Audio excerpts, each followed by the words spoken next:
श्री कृष्ण गोविंद हरे मुरारी, हे नाथ नारायण वासुदेवा। मैं नीरू तनेजा अपने YouTube channel Neeru Taneja मुल्तानी गालवात में आज आपको योगिनी एकादशी की व्रत कथा सुना रही हूँ। अब आप सुनिए योगिनी एकादशी महात्म। धर्मराज युधिष्ठिर बोले, हे जनार्दन, अब आप कृपा करके आषाढ़ माह के कृष्ण पक्ष की एकादशी का नाम तथा महात्म क्या है सो सब वर्णन कीजिए। श्री कृष्ण भगवान बोले, हे राजन, आषाढ़ माह के कृष्ण पक्ष की एकादशी का नाम योगिनी है। इसके व्रत से समस्त पाप नष्ट हो जाते हैं और यह इस लोक में भोग तथा परलोक में मुक्ति देने वाली है। हे राजराजेश्वर, यह एकादशी तीनों लोकों में प्रसिद्ध है।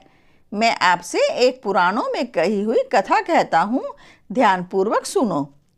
अलकापुरी नाम की नगरी में एक कुबेर नामक राजा राज्य करता था। वह शिव भक्त था।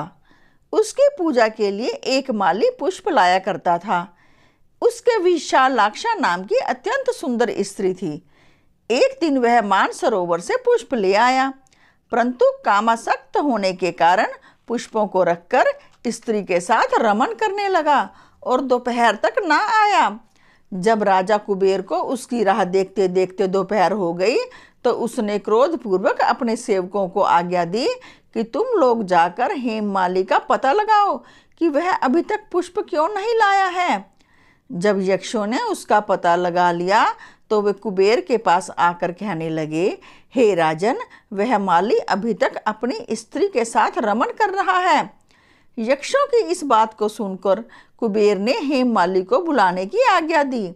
हेममाली राजा कुबेर के सम्मुख डर से कंपाता हुआ उपस्थित हुआ और प्रणाम किया।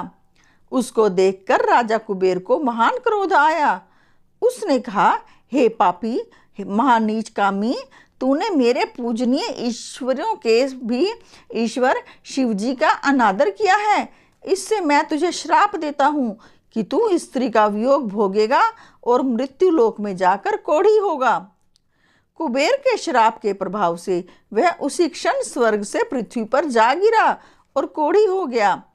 उसकी स्त्री भी उसी समय अंतर्ध्यान हो गई।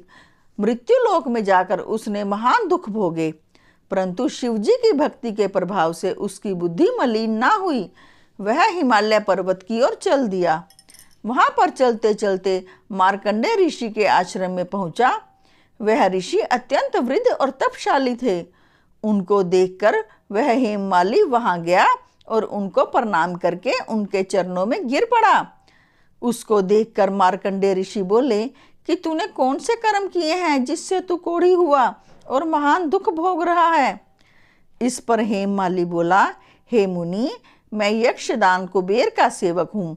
मैं राजा की पूजा के लिए नित्य प्रति पुष्प लाया करता था। एक दिन अपनी स्त्री के साथ विहार करते करते देर हो गई और दोपहर तक पुष्प लेकर ना पहुँचा। उन्होंने मुझे श्राप दिया कि तू अपनी स्त्री का वियोग भोग और मृत्यु लोक में जाकर कोढ़ी बन तथा दुख भोग। इससे मैं कोढ़ी हो गया हूँ और महान दुख भोग रहा हूँ।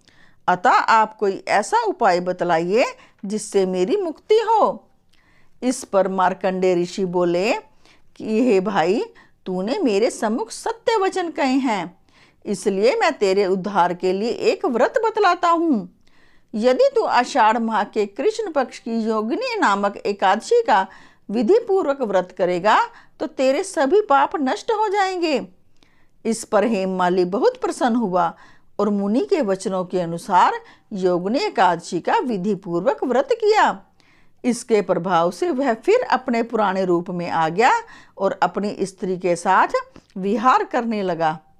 हे राजन, इस योगिनी की कथा का फल 88 सहस्त्र ब्राह्मणों को भोजन कराने के बराबर है। इसके व्रत से समस्त पाप दूर हो जाते हैं और अंत में स्वर्ग मिलता है। बोलो विष्णु भगवान की जय। बोलो श्री कृष्ण भगवान की जय।